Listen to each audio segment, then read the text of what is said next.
Do the Cubs want to actually sign someone in free agency? We ask that and more now. You are Locked On Cubs, your daily Chicago Cubs podcast. Part of the Locked On Podcast Network, your team every day.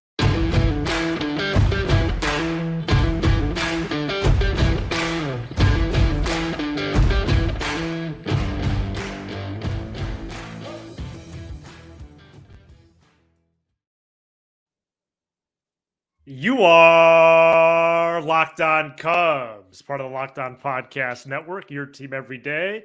Alongside Sam Olber, I'm Matt Cozy. Best way to support the show is by listening every day on your preferred audio platform and by pressing like and subscribe on YouTube. Thank you so much for making us your first listen. Sam and I are lifelong fans, taking our passion into a discussion with you on all things Cubs. Today's Tuesday episode. Remember, off season through about mid to late February. We're Tuesday, Wednesday, Thursday, except for this week, which we'll get to later. And today's Tuesday episode is presented by Jace Medical.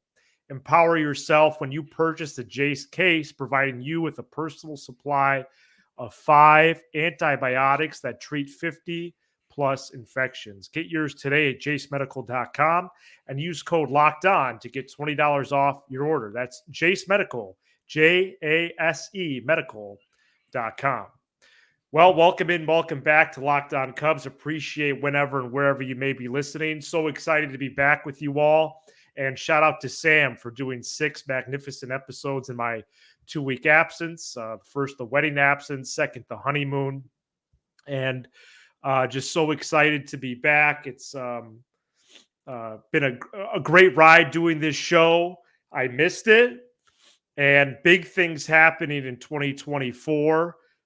We have some even more things to announce as the week rolls along. Sam, I enjoyed the 6 shows. You had Lindsey Crosby on one of them.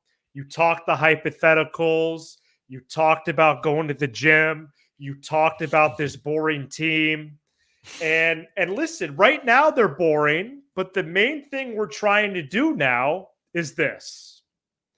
When are the Cubs going to sign or trade for a player? It's a tired question, but literally, when is it going to happen?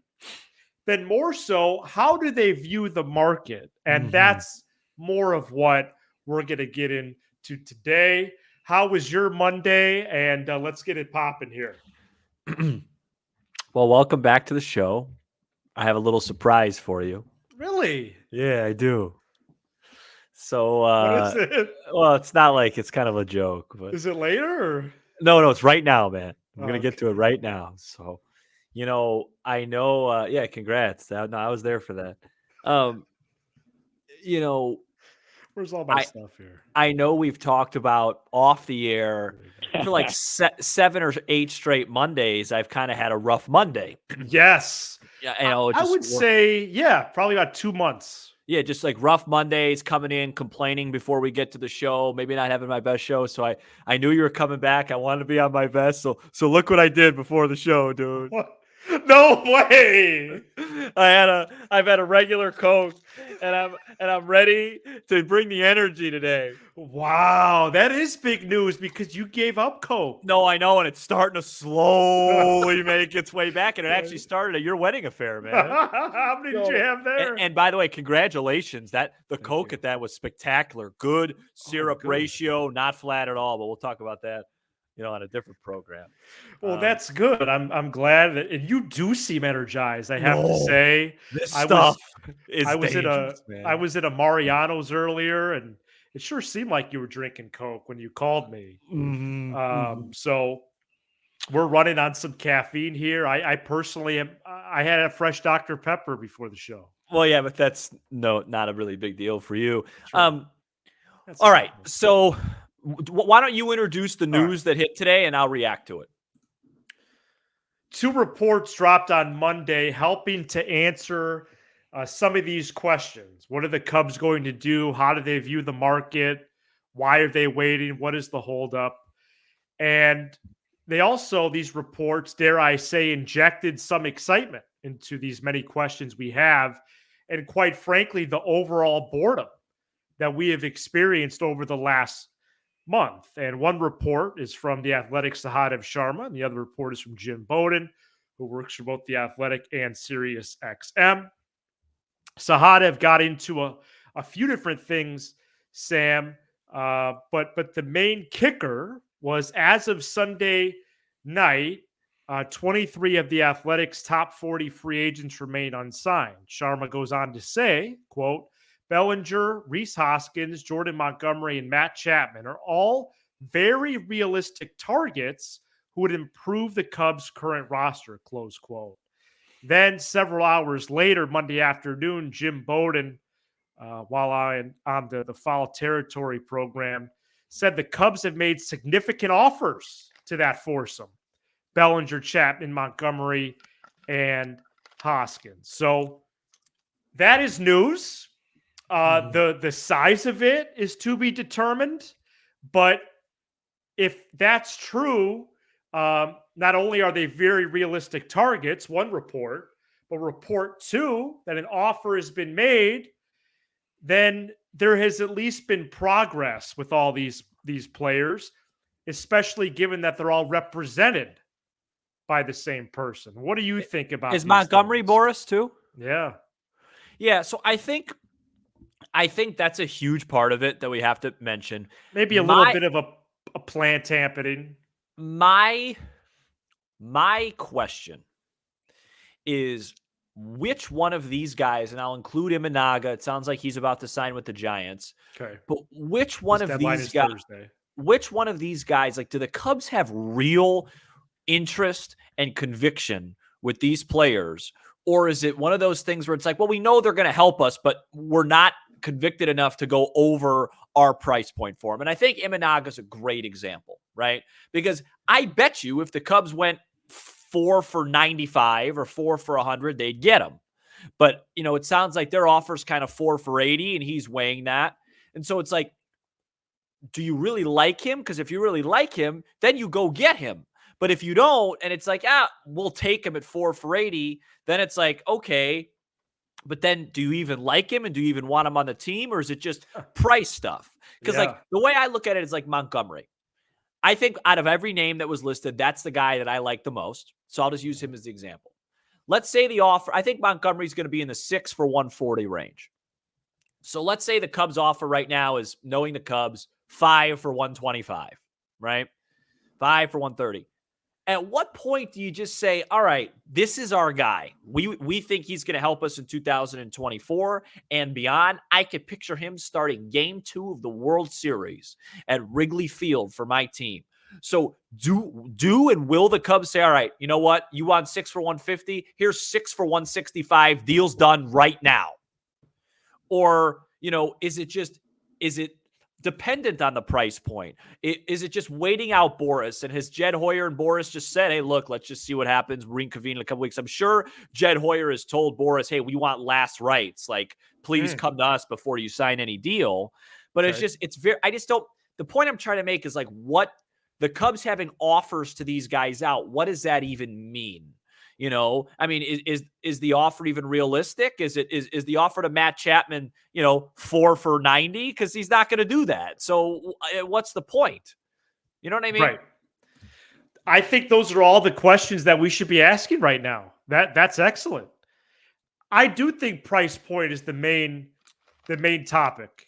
Has Hoyer decided he would rather miss out on these remaining targets, this group of realistic players, or rather than overpay him? 100%. That's the question. For whatever reason, he views this foursome as a risky foursome, and we've laid out some of that, and there's truth to that.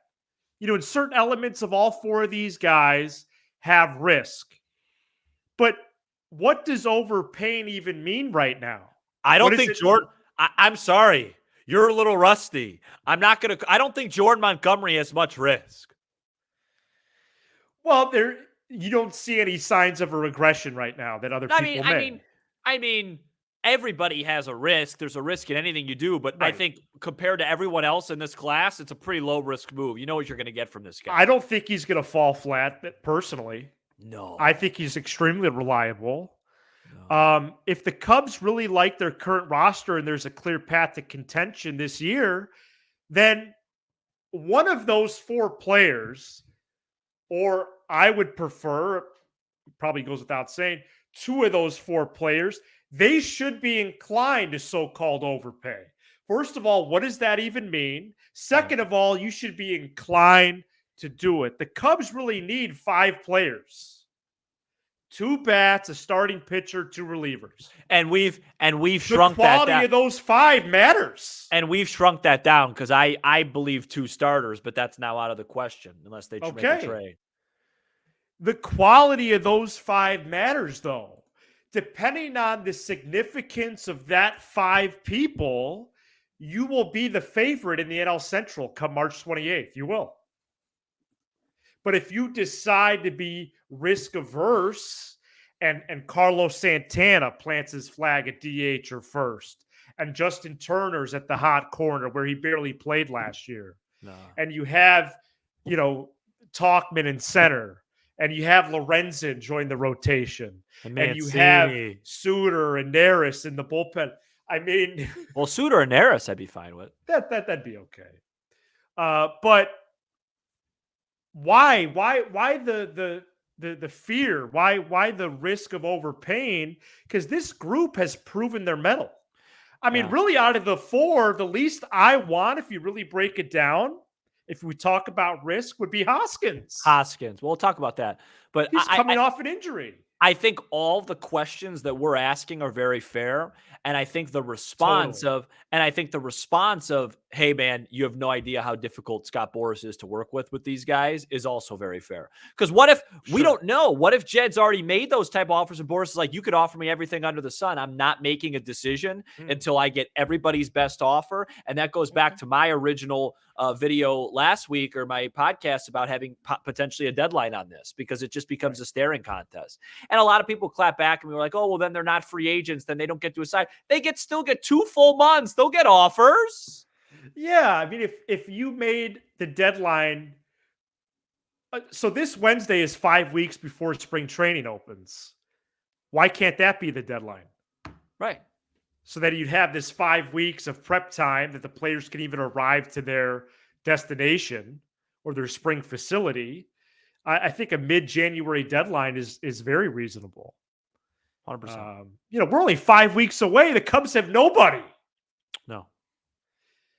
And it's just, and there, that isn't nothing. Like people say, oh, they could still sign the guys, but now you have, if you miss, you have no plan B. Now you can't pivot, you can't replace. So now it's all or nothing because they've had to wait so long. All right, so let's get into this group of 4 and what the Cubs could do or what we want them to do moving forward. Stay tuned. Today's episode is brought to you by FanDuel. The NFL regular season is wrapping up, but there's still time to get in on the action with FanDuel, America's #1 sports book. Right now, new customers get $150 in bonus bets guaranteed when you place a $5 bet. That's $150 in bonus bets, win or lose. The app is so easy to use, and there's so many different ways to bet, like live same-game parlays, find bets in the new Explore tab, make a parlay in the Parlay Hub, the best way to find popular parlays, and more. Visit FanDuel.com/lockedon and make your first bet a layup. NFL playoffs is this weekend. Who do you like? Who do you not like? Who are the Super Bowl favorites? Who had emerged down the stretch of this season? Who are the incumbents? Who has proven their way along this NFL landscape? I like Dallas over Green Bay heavy. There you go. FanDuel, official partner, Locked On Podcast Network. 2 bats, a starting pitcher, and 2 relief pitchers is what I'm now targeting for the Cubs. That's 5 players before pitchers and catchers, which I believe is being announced this week. But it's going to be mid-February. And who those 5 people are, some of that comes from Tommy Hotovy, which you mentioned last week too, Sam. He said 1 starter and 2 relievers. Yep. But who those 5 people will be is the determining factor in how this offseason is evaluated. Mm-hmm. So the plan Bs, the plan Cs have been shrunk, as you mentioned a few minutes ago. But if the notable improvements are made, much less significant improvements, then the Cubs could be and probably will be the favorites for the division when March 28th arrives. So we could pick other combos, but Cody Bellinger seems destined to be a Cub. So that's one guy.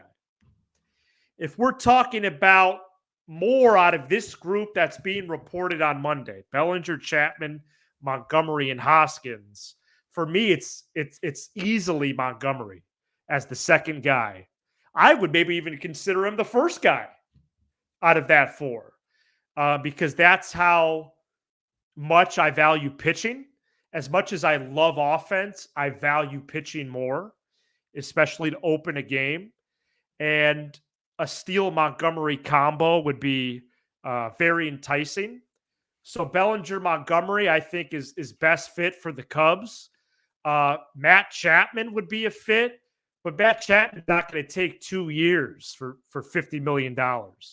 He's not even going to take 4 years, like you said. Let's stay away from relievers, I think, because we know they're going to sign relievers, and I think predicting them, I feel like disingenuous predicting relievers. I have no idea. I think Suter will be one of them, but I have no idea. Bellinger, Montgomery, Hoskins, successful offseason. Yeah, well, that'd be huge. Bellinger, Montgomery, Hoskins. Because you're saying three guys. Yeah. No, I don't think just Bellinger and just Montgomery would constitute as a successful offseason because I don't think Bellinger is going to be the same guy he was last year. I think Montgomery's better than Stroman, but you'd basically be right where you kind of were at last year, maybe a tad down. Maybe you still do well with Counsell. But I'm talking about we go into March and go, hey, the Cubs, if people stay healthy, the Cubs are winning this division. Bellinger, Hoskins, Montgomery.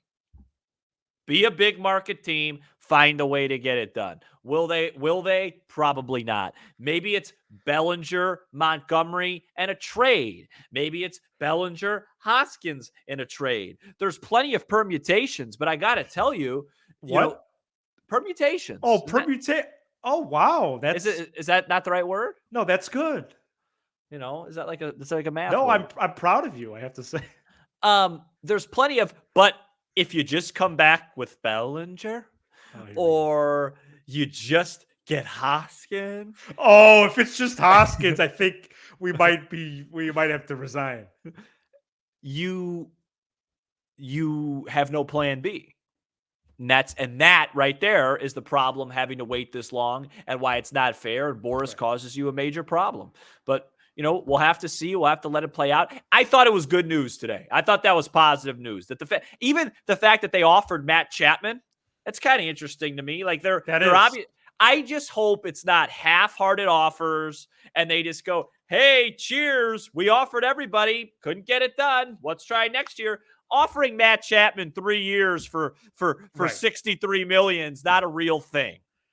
Right, because I would say a Chapman offer is borderline surprising. I agree. Given who's in the system coming up. So, yeah, if it was half-hearted, then sure, that's material to use. And technically speaking, they did make it. And Bowden used the word significant. Yeah, so that would seem to indicate that it wasn't half-hearted. And I think, if it was a 4-year, $2 billion offer, it wouldn't be significant to that, Boris. Oh, boy, yeah. Yeah, he's really caused some disinterest. Is he bad for the game? You would go as far as to say he's bad for the game. Yeah, I think he's great for his clients. What do you mean if he's bad for the game? I've been doing shows about gym etiquette. Is he bad for the game? There's nothing to talk about. Remember we sat there. Bellinger wants 250 M.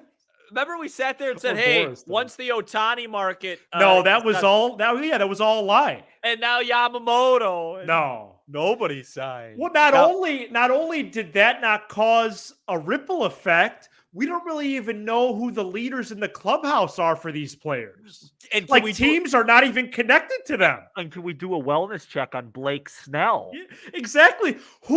What teams are connected to Blake Snell? Nobody. How is that possible? He won the Cy Young Award winner. So in that respect, it is brutal for the sport. I've heard more about the Bears. So well, too much probably. No, it's really interesting, and hopefully by Wednesday night, we could talk about Jordan Montgomery. So Yeah, so we'll be at the Arcada Theater Wednesday night in St. Charles. First live show. And I'm going to Tickets be doing are some type of moving. giveaway, some sort of Cub ticket giveaway. I can't do it. Like it won't be physically given to you, but Well, I'll yeah, get they're not available yet. yeah, I'll get your physical information. And by the way, the Cubs did call me today. Well, we're not going to be doing any physicals. That's up to doctors. No. I meant like I'll get your information. Oh. Wait, I said that. You're right. I did say that wrong. I'll get your information and then hook it up for you later. But Sure. I did get a call from the Cubs today about tickets. Oh, I hadn't gotten one of those in a while. Yeah, I'm not calling them back till they make a move. Did you pick up? No, I'm not. I was driving, and I'm not calling back until they make a move. They left. And it was about the voicemail. 20-game plan, right? Yeah, a little plan, and I got a plan, and it's called Bellinger, Montgomery, Hoskins. Sign that, sign that, and I'll write a check. Cheers and congratulations, man. Coming up next, some trivia about a team from a couple decades ago. Stay tuned. Oh boy. Today's episode is brought to you by Jace Medical. I know we come to sports to escape from the crazy realities of real life, but can we talk just for a minute about preparing for real life? According to the FDA, pharmacies are running out of antibiotics like amoxicillin right in the middle of the worst flu season in over a decade. I can't imagine a more helpless feeling than if a significant other got sick while supply chain issue kept them from the life-saving meds they needed. Thankfully, we'll be okay because of Jace Medical. The Jace case is a pack of 5 different antibiotics to treat a long list of bacterial illnesses, including respiratory infections, among others. This stuff could happen to any of us. Visit jacemedical.com and complete your physician encounter. It will be reviewed by a board-certified physician, and your medications will be dispensed by a licensed pharmacy at a fraction of the regular cost. It's never been more important to be prepared than today. Go to jacemedical.com, JASE medical.com, and use code Locked On to get $20 off your order. 20-year anniversary of the 2004 Cubs. I would like to do more on the 04 Cubs as this calendar year, 24, moves along, Sam. Do they really have an anniversary? Is it a disappointing team? Well, I'm just saying that's a team. It's just a nice round number, 20 years. Got it. So it was a much hyped team entering the campaign that turned disappointing. So what we're looking at here is I have the opening day lineup here. Yeah, I got that. What result was that? Do you recall? The opening day? Yeah. In 04? Yeah, 04, opening day. I think they played at Cincy. They did. So I don't remember if they won or lost, though. Okay, they won. So can I ask you a quick question before we get into this? Yeah. You coach baseball, or you used to, and I a lot of baseball, and I coach. In the game of baseball, is the phrase "add a baby"? That's a thing, right? Like, "Hey, add a baby!" Yeah. Okay. I got some grief for that, but I just wanted to. Yeah, absolutely. Whoever gave you grief, tell them to, Okay. Yeah. All right. All right. So I got the 1 through 9 here, and Oh, okay. So opening day. Well, obviously, I know it wasn't Nomar at short because they traded him. So the incumbent was probably Alex Gonzalez. Correct. That was the first year of Barrett behind the plate. First year of Derek Lee. Correct. Batting 6th. When we do this on the live show, I like people to help be involved with this. It's too much putting me on the spot. Ramos at third, Grudzielanek at second. Correct.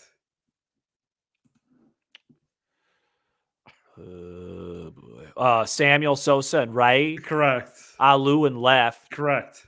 Corey Patterson in center. Correct. Who was the pitcher? Wood. Great job, by the way. Wood, Pryor, Clement. Well, who started opening day? Wood? Correct. So you went 9 for 9, dude. Wood, Pryor, Clement, Zambrano, and Maddox. That was a 5, wasn't it? Yeah, and Wood went 5 innings on opening day, and then the Cubs went 1 inning apiece to finish the game. The likes of these relievers. I have no idea who relieved for that team. All right, let me give you the 4. Was Joe Borowski still around? He closed, yep. There's 3 more that day. Oh, boy. Was Todd Van Poppel in there? Not that day. He might have been on the team. No, the 04 relieving situation mystifies me. Michael Wirtz, Kent Merker, Michael Wirtz, Kyle Farnsworth. Oh, Wirtz had a good slider, man. All right. Well, great job. Oh, well, I mean, we're going to be doing trivia at the live shows Wednesday in St. Charles or Wednesday, February 7th in Des Plaines. 03, 04. Like if you were to ask me like 05 or something, that's where it starts to get messed up for me. Or 02, 03. Like the years they're good. I think a lot of people, I don't think that was that impressive. I mean, everyone was out. The only real good gets was probably Grudzelanek and everyone knows Alex Gonzalez because he cost the team the World Series about 7 months prior. 20 years that team was, and you want to know a fun fact about that ball club, Matthew? Yeah, they actually won one more game than the 03 team. Wow. Yeah, they won I think 89 or 90, right? 89, but that year St. Louis had a huge year, led by the young phenom Albert Pujols. And in the year before, the Cubs won 88, but that was good enough to win a mediocre division. And then they beat Atlanta and lost to the Marlins. And I want to give a shout out to Belgium. Yes, the whole country of Belgium. We are consistently in the top 10 of the Apple baseball charts in Belgium. And last month, we reached the number 1 spot. Really? In Belgium for baseball. Well, that's because people know that I respect Kevin De Bruyne and Aiden Hazard. There is momentum happening here. And Lukaku, is he Belgian? I think so. He's not really good anymore. But listen, Belgium soccer, respect you guys. I'm an Argentina guy. I had a great battle in the 2014 quarters. Thank you for knocking out Portugal in the Euros a few years ago. And God bless you. I'm gonna do shout outs like that. Kevin De Bruyne is one of the greatest that's passers. That's going to be a new thing. Kevin De Bruyne is one of the greatest passers the game of soccer's ever seen. Thank you so much for checking out this edition of Locked On Cubs. You give us 20 to 30 minutes, and we'll give you all things Cubs with a laugh or two along the way. Be sure to hit subscribe on YouTube and smash the like button for the algorithm. Also, leave a comment, especially if you're an everydayer. If you're just swinging by, we do a show daily on the Chicago Cubs, and we'll respond to those comments as they come in as well. Shout out to the audio peeps, Apple, Spotify, and more, wherever you're listening, including internationally. For Belgium, Sam Olber, I'm Matt Cozy. I'll tell you this, it's good to be back. This is Locked On Cubs. Great to have you back.